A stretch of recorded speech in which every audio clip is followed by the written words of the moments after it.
पहली बार कब अनुभव हुआ कि अब? हाँ, एक दिन आया,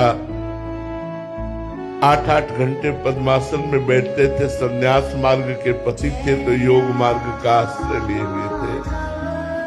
जब राधा वल्लभ जी की शरण में हुए तो शरण तो बाहरी राधा वल्लभ जी की थी, आंतरिक शरण साधना की थी। हमारी साधना पर विशेष दृष्टि थी। साधक पथ पर जो हम कर रहे हैं वही मिलेगा, साधन पथ पर दृष्टि थी। जब हमें परेशानियां बढ़ी किडनी की, मुझे पता नहीं था कि किडनी भी किसे कहते हैं। गांव में पैदा हुए, गंगा किनारे पूरा जीवन व्यतीत हुआ तो मुझे पता भी नहीं था। तो हमें नोचन होती हमारे पेट में।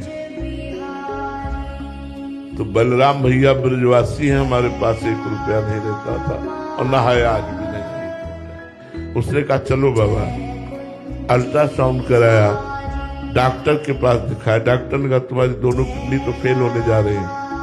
तो ये क्या होता है? बोले वो अंग होते हैं जिनके फेल होने पर आदमी मर जाता है।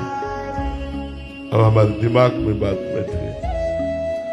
एकांत में आए, उस समय अचल विहार में रहते थे। एकांत में आए और बहुत रोना आया कि 11 वर्ष की अवस्था से भगवान ने निकाल दिया।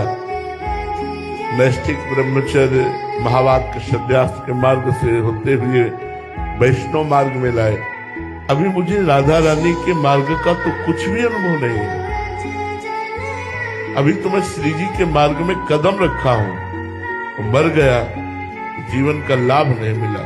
अब मरना है, ये कितनी फेल हो, 1 रुपया नहीं, कोई दवा नहीं, कुछ नहीं। बहुत रोए और वो आर्त भाव प्रकट हुआ कि अब हृदय निर्मल तो था ही, साधना करते थे।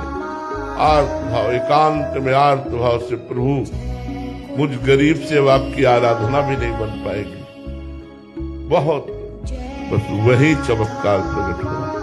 हमारे जीवन का जो आप पूछ रही है गुप्त बात है, वही चमत्कार प्रकट हुआ। शाम का समय था, उसी समय महारानी जी की कृपा हुई और उनका साधना मेरे लिए की जाती है ना, मैं कहती हूं तू मेरा है।